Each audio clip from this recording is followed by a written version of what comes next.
Hello and welcome to the Department of Energy's SBIR STTR Funding Opportunities Q&A webinar.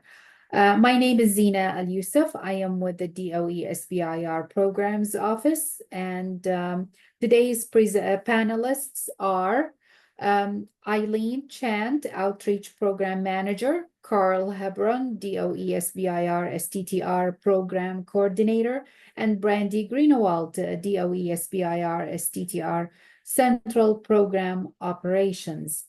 As we mentioned in the FOA webinar presentation yesterday, we are doing something new for this year. We are holding two webinars, the presentation, which we had on August 8th. Today we are hosting a 1-hour Q&A session to answer your questions that are related to the funding opportunity announcement, application, and award process for FY25 Phase 1 Release 1.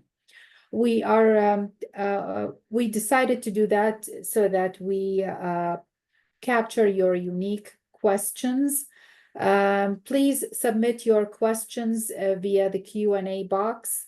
If you have a question related to the topics or the technical content of your proposal, please submit those questions directly to the topic manager listed in the FY25 Phase 1 Release 1 Topics document, and include the abbreviation SBIR in the title of your email.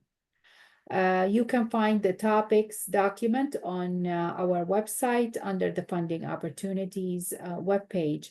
This webinar is recorded, and we will post the recording on our website under the Funding Opportunities webpage. Thank you, and now we will start the Q&A session. Hello, everyone. It's Eileen Chant. As Zina mentioned, this is purely a question and answer session. We presented for an hour yesterday on the funding opportunity announcement. So please put your questions in the Q&A. I'm not seeing any questions right now, so we're gonna wait. Obviously, we're hoping to get some questions. So please pop your questions in the Q&A. All right, first question, yay.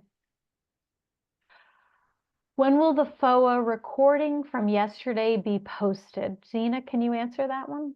Yes, we will post the recording. Please look for it next week. It should be on our website.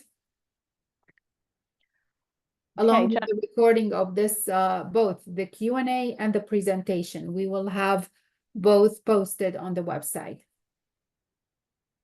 Okay, general question, not topic specific. There is an obligation on the part of SBIR applicants to provide complete information on whether there is an ongoing research from an organization that has the same goal but different strategy. In my particular case, because one of the national laboratories was pursuing it, their information was publicly available. Since mid-May 2024, the GAIN webpage has removed the publicly available information. How do we make reference to the presentation slides when it was no longer available? So the thing is with references, they have to be publicly available. If they're no longer available, it's really hard to reference them. You can put in your project narrative a reference to what was publicly available, but you're not going to be able to link directly to it.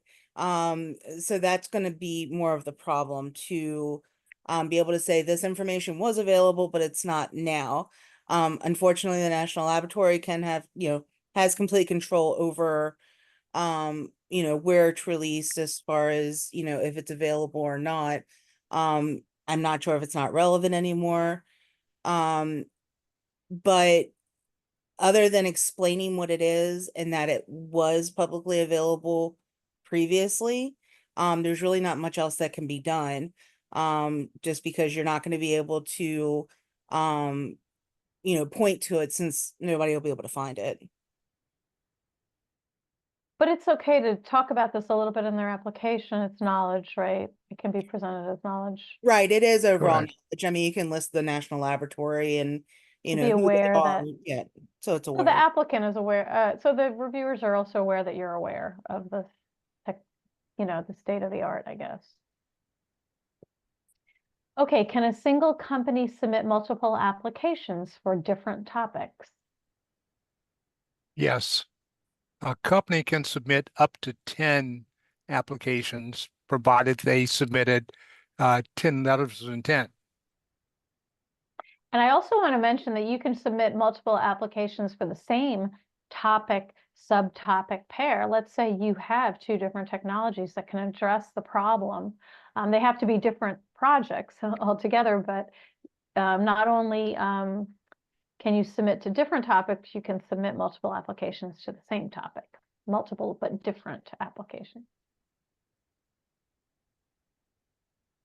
Does a company need to create separate PAMS accounts for each application, or can one PAMS account be used to manage and submit multiple applications across different topics?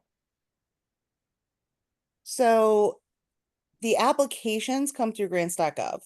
So in grants.gov, you would have a single account and you would open up multiple workspace to be able to submit the individual applications. Now in PAMS, you would also still have one account for each person. A company can have multiple accounts, but because the accounts are by the individual within that company, you would be associated to the company, and that's to submit your letters of intent. But the applications do come through grants.gov. So just be aware of that. How are successful awards distributed among the topics? So awards aren't topic based. They actually go by program office. So you'll see in our topics document that we list the program office, then we list various topics. Not every topic is going, well, it's not guaranteed that every topic's going to get an award or every subtopic's going to get an award, because we look at the meritorious applications within the program office itself. So there's not anything like designated, like each topic's going to have 2 awards or anything like that. We Does also have to the- go with how much we have for a budget, so. Yeah, the most meritorious applications based on available budget are selected. But it is by program office, as Brandy said. Does DOE SBIR accept direct to phase 2 proposals? No. No, we do Um, not. Well, you'll see in our phase 2 funding opportunity that if you had a phase 1 from another agency that is to a topic that matches one of our topics, it's eligible, then you could submit to get approval to submit to our phase 2, but that's still not direct to phase 2. So we do not do direct to phase 2. Yeah, there's a extremely unlikely situation, right, where you can switch agencies from phase 1 to DOE phase 2. Can check that out in the FOA. It's not very common that, it's very serendipitous, I would say, when it happens. General question, is there a word limit? When page limit is there? I don't know if they're talking about the project narrative there or what. We actually removed the word limits.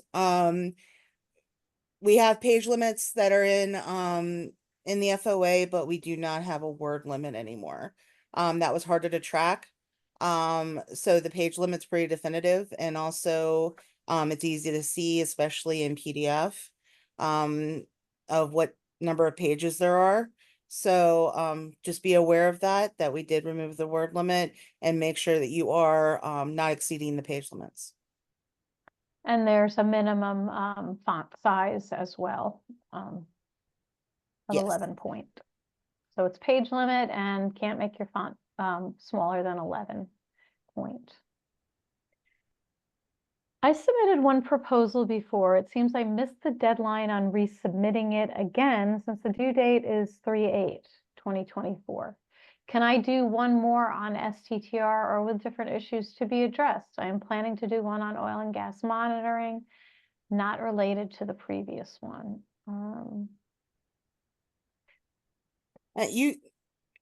You can submit applications to each of our funding opportunities, as long as there's a topic and subtopic that is available, and that you are meeting the deadlines for the FOA. So remember that you need to submit a letter of intent that is required, or you can't submit an application. So just make sure you're following the instructions in the FOA. And if there's a topic that matches your technology, then you can submit to that funding opportunity. Yeah, and to Brandy's point, it's very important that you submit to the topic specific.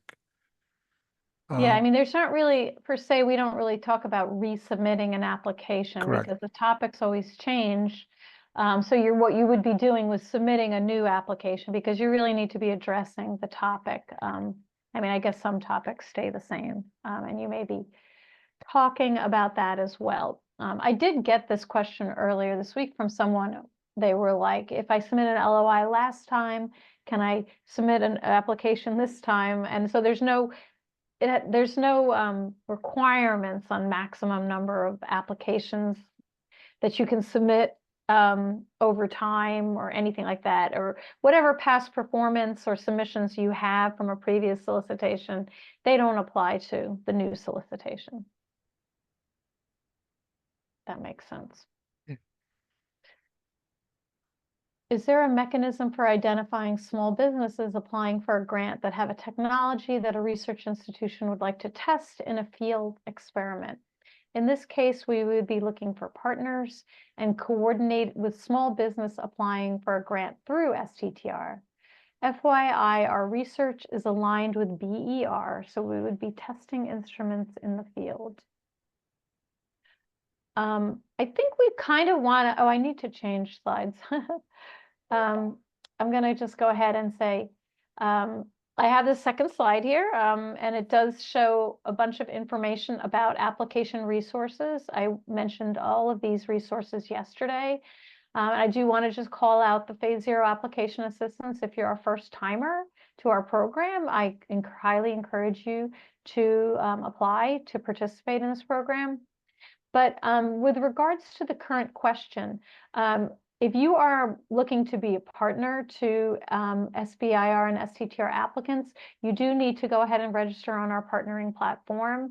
And it is a way of seeking out companies that are doing, you would enroll as a partner, and you would able to seek out innovators, which are small companies developing technologies, and maybe find the right company that you could partner with for this particular application. And the other thing is that since your research is aligned with BER, you should go through the topics document and maybe look for some, there are points of contacts in that document, and you could reach out to them with this particular question as well, to the technical point of contact. Anyone want to add anything to that? I think you covered it, and you indicated that they should reach out to the point of contact at BER.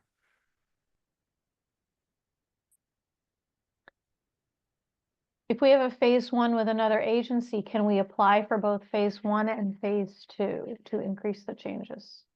I guess to accelerate the research. So there's a couple things to keep in mind with that. So if you have a Phase 1 with another agency that has a topic that's very similar to a topic that is eligible for one of our Phase 2 funding opportunities, then there is a set of instructions included in the Phase 2 funding opportunity that says that you can email us with the information of what agency you were awarded under, when you were awarded, the topic that you were awarded under, a point of contact at that agency, etc., that you have to submit, and our director will review it. Like Eileen had said earlier, that is really rare. Anyone can apply to our phase 1 funding opportunity. However, you cannot duplicate work. So if you had gotten a phase 1 with another agency, you would not be able to like resubmit that application to DOE to do the same work, because if you got government funding, it would have to be different work. Now you can build off of what you've already started, as long as we have a topic and subtopic that's within your technology area. So yes, you can apply to phase 1.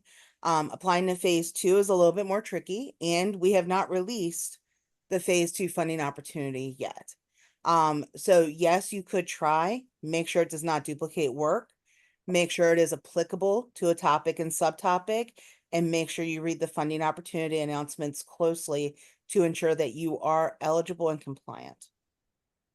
And to your point, Brandy, they would also have to disclose the other agency, you know, that they've submitted to, or they're being funded under. Correct, yes. Thank Yeah, you. and that's in the application forms, about whether or not you have duplicative research, funded or submitted to another agency. But you could still apply to phase 1, under our solicitation, but it would have to be new and different research. It could be related to the same technology, but it would be new, a new feasibility study.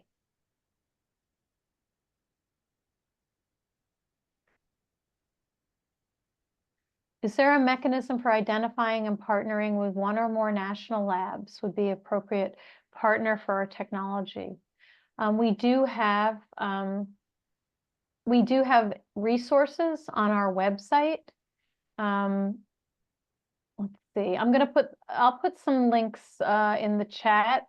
There's lab partnering. Is it labpartnering.org?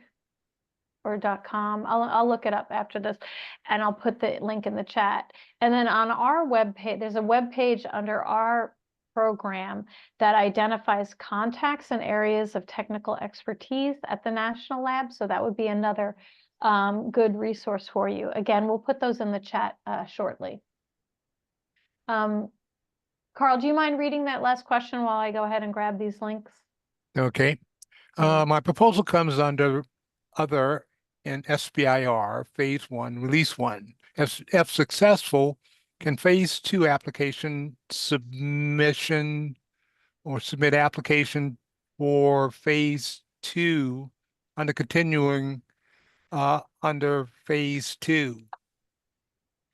In the past, I've gotten approval of the same topic under other in the other area of nuclear energy sector. I'm not I know what clear. you're asking.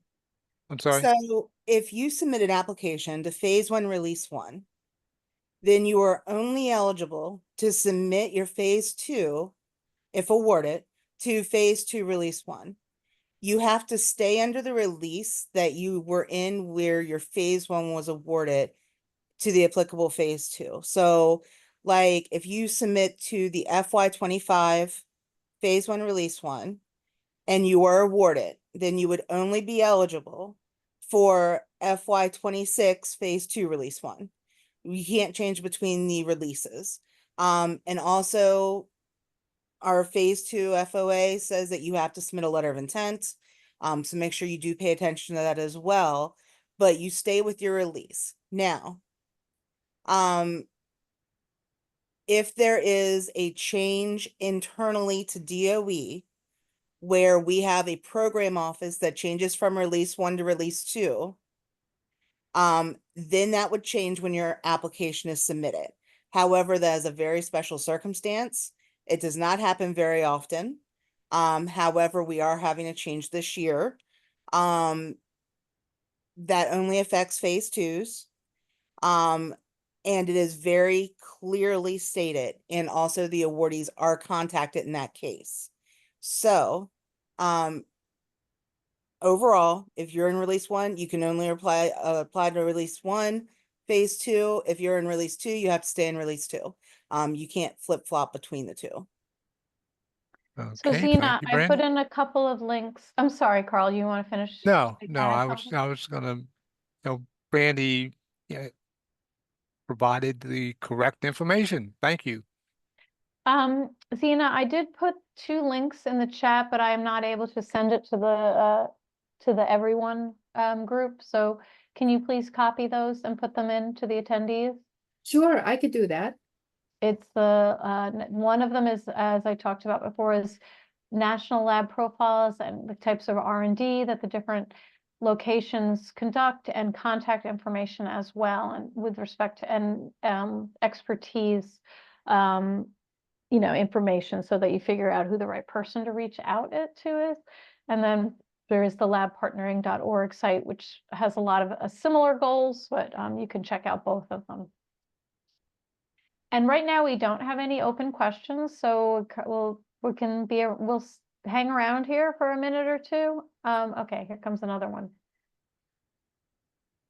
I was unable to attend yesterday's webinar. Can we submit the letter of intent prior to finding an opportunity? Is phase 1 over? I would like the link to this information.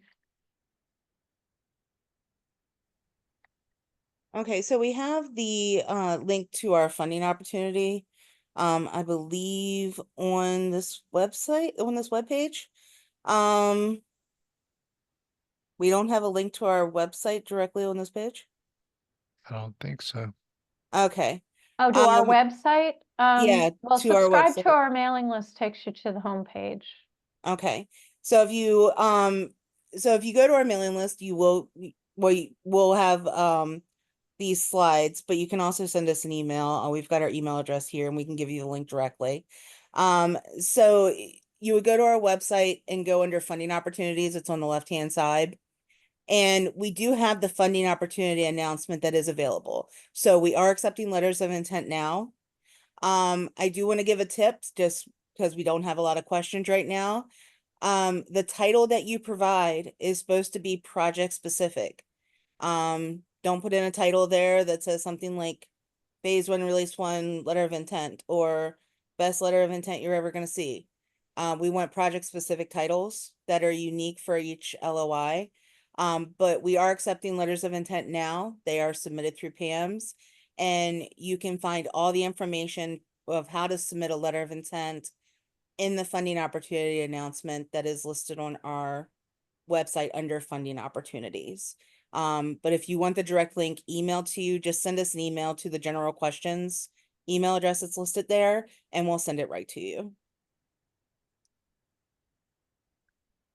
Does the Office of Inspector General make a distinction between legitimate scientific disagreement by omitting references and fraud? I'm going to say that the OIG doesn't delve into the topic of scientific disagreement. What they really are concerned with is fraud. And these are not going to be like little mistakes that are made with respect to your project. I think you saw the example. Some of you may have seen the example provided yesterday, which involved someone who fabricated information about a research institution and used the money for living expenses and to pay for education rather than conducting research and development. But with that said, if you are an awardee and you have any questions about your budget and what's appropriate, because things do take, research does take a left or a right turn. You always should reach out to your contract specialist to make sure that you are managing your SBIR funds appropriately. It's not going to be that hard to do. Just communicate. That's my advice to you. But I would not say the Inspector General gets involved in scientific disagreement. The technical point of contact would be the person to discuss that issue with. Anybody want to add anything on that? Yeah, I think you correctly indicated who to contact, the technical point of contact. Okay, we completed a phase 2 years ago, and we're looking to do a follow-on phase 2, 2B. It relates to the current solicitation. Would a similar situation exist to what you said about the phase 1 completed with another organization, or we can apply for the follow-on phase 2? So, Um, so they can go from a phase 2 from another agency to a phase 2B with us? I think that's the question. and That's no, the we do not allow question. that. We do not allow it. No, No, not what allowed. I was talking about earlier only pertains to initial phase 2s. And like I said, it is a very rare occurrence that has to be approved by our director in advance. I sent a couple of emails to DOE supervisors for a couple of the programs that require a lab partner to go forward. In those cases, the supervisors said they would be available if contacted. I just did that this week. Is that too late? I haven't heard back yet.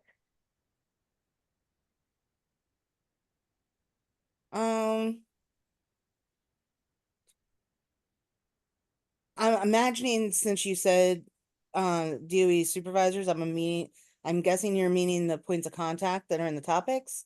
You can try reaching out to them again. Unfortunately, we cannot, we can't make them respond. We've had that issue in the past. You can try emailing them again, depending on where it's, when you did message them. Or you can wait until next week. I would definitely say about a week is how long I would typically wait before following up, depending on how time sensitive it is. Also, I would make sure that your email is to the point and shorter. Typically that gets a better response. So that would be really my tip. Who might be the right person to talk to at DOE Office of SBIR regarding whether there is any process available to consider reassessing a previous SBIR proposal if it was considered meritorious but not funded? Or is there no such process? Unfortunately, we do not have that type of process to reconsider application that's been deemed that was meritorious but not awarded. Right. There's just not enough funding to fund all the meritorious applications that we receive. We are really happy that we do get a lot of meritorious applications. And if we had enough funding, of course we would fund more. But really there's not a method to get it reassessed to be able to get the funding. We don't have that process like the Carl said.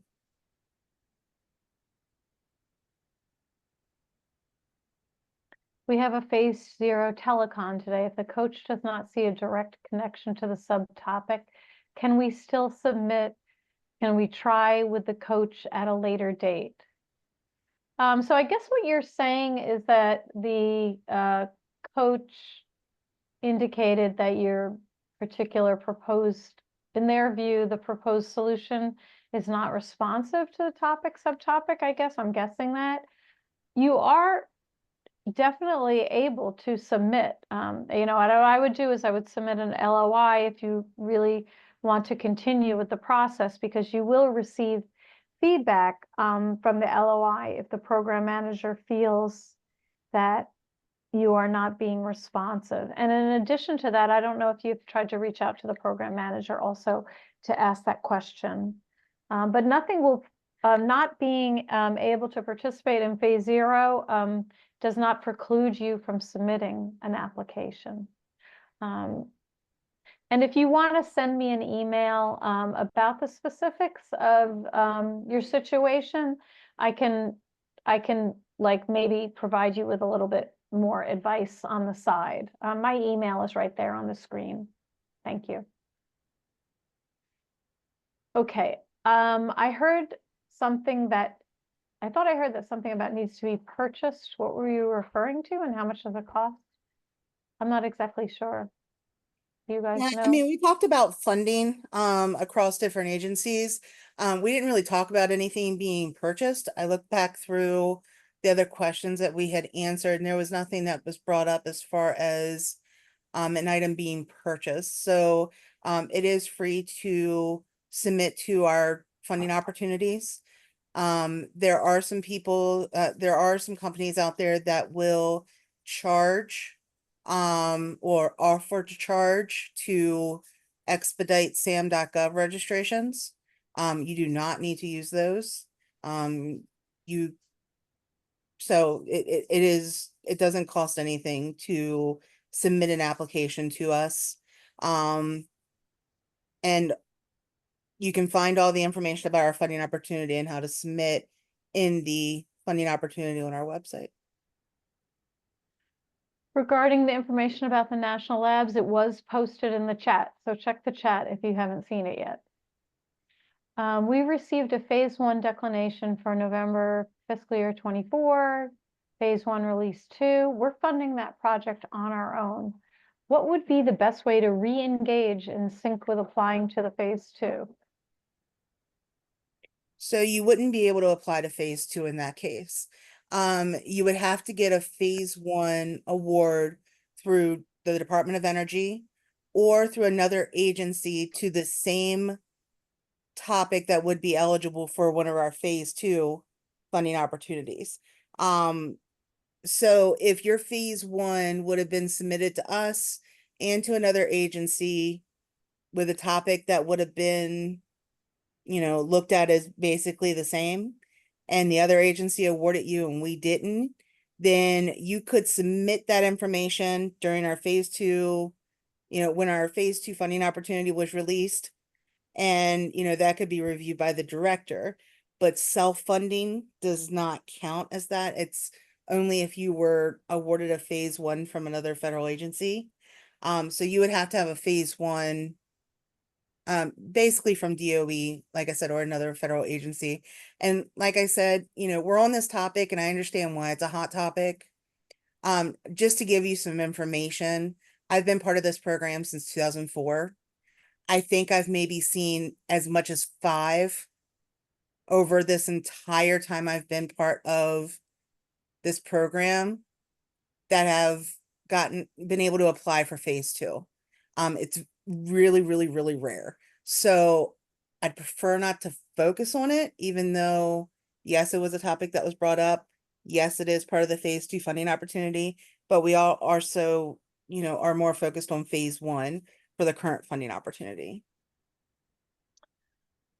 The person who asked about the phase 2B is clarifying that their phase 2 was with DOE. So you did indicate the phase 2 was a couple of years ago. The phase 2 would have to have been, so let me just do the Either math. 2023 or 2022. Yeah, that's exactly right, because you can skip 1 year and applying for your phase 2B, but it would, like Brandy said, 22 or 23, and then you will be eligible when, if that is the case, to submitting a 2B application when the phase 2 solicitation comes out, which is not now. Right now, we are talking about a phase 1 solicitation. You can check the We'll schedule. have another webinar for phase 2. We will. When Yes. those funding opportunities are released. And we discussed that exact topic about the second phase 2 awards and who's eligible in our webinar. So look out for that announcement. And you will only receive that webinar invitation if you're eligible for a second phase 2 award. So you should make note of that as well. I just want to make sure it was still open. So thank you for letting know it's too late yet. The phase 1 release 1 is open. The LOIs are due on August 27th, and applications are due on October 8th. Can we put in an LOI for partnering organization to be determined? When you submit your letter of intent, you can put that you're planning to work with someone, but they haven't been identified yet. With the letter of intent, you're supposed to disclose if you're going to have, like who your subawardees would be, consultants, etc.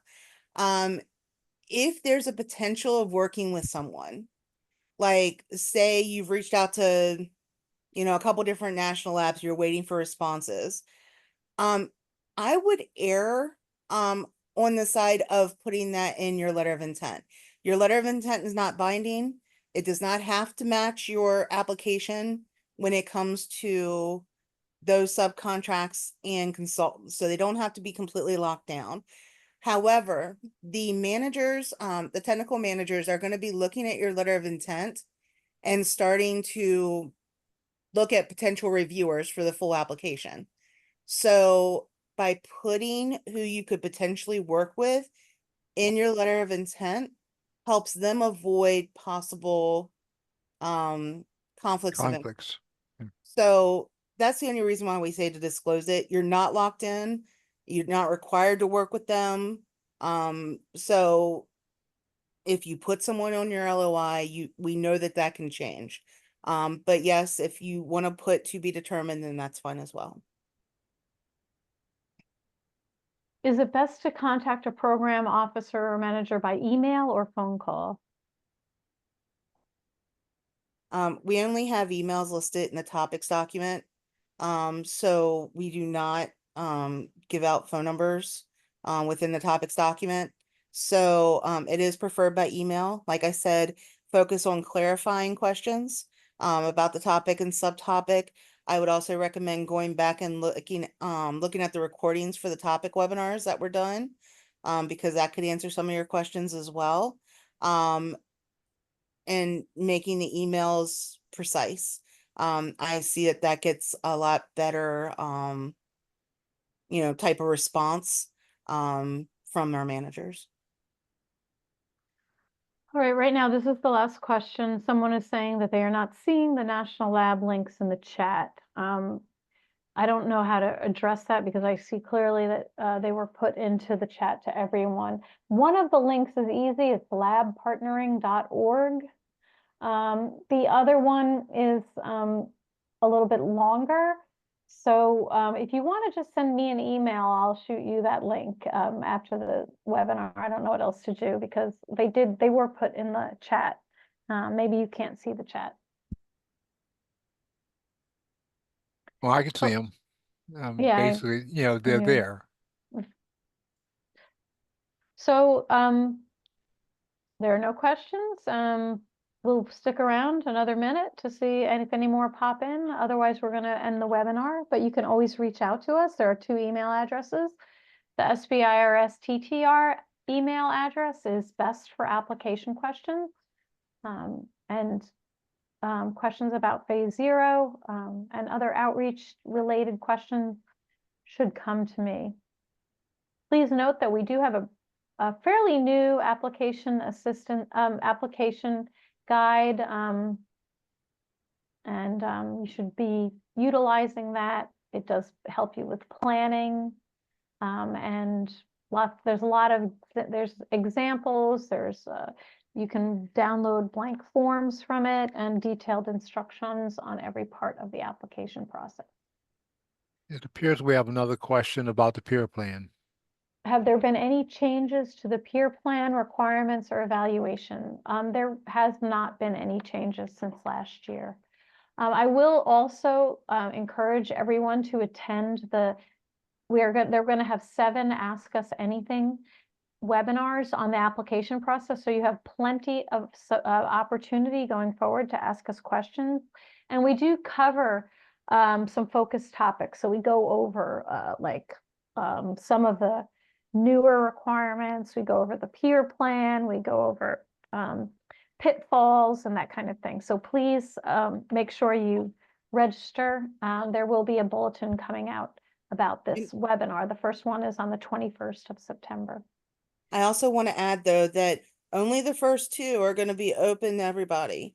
Because then after that, it's only going to be for the people that submitted letters of intent. So if you don't submit a letter of intent, you're not going to get you're not going to be able to see the rest of the webinars that we have available for phase 1. So we do webinars for each funding opportunity. They are very, very helpful, especially, you've been reading, you got, additional questions, you wanted answered live, a little bit more interactive, than it would be like sending us an email. But, just keep a lookout for that. Make sure you're submitting your letter of intent. We don't want you to be ineligible just because of that. Yeah, you can't submit an application, if you don't submit a letter of intent. Let's see, from the webinar yesterday, we understand there's a pattern of DOE focusing on different research areas for release 1 compared with release 2. Can you explain that here again? We release topics, SBIR topics for 13 program offices. And so there's 6 in release 1, and then there's 6 or 7 different offices in release 2. Release 1 is our more deep sciencey offices. I did show that yesterday in my slides. I showed the 6 offices, the topics that we're releasing now. And then in November, we have 6 or 7 offices that, I guess it'll be 7, releasing topics, and they are more applied. That does include the solar, the wind, the hydropower, the electrical grid, nuclear energy, and more, but these are more applied topics. That's how it works. We have our deep sciencey topics in release 1 and our more applied topics in release 2. Hopefully that's helpful. Is there any indication that NOAA will release an SBIR that addresses atmospheric model validation? You're going to have to ask NOAA that question. Reach out to the SBIR people at NOAA, because we're not able to advise you on that. What is the deadline for sending a letter of intent? August 27th, by 5 p.m. Eastern time, and they're submitted through PAMS. You can submit it now.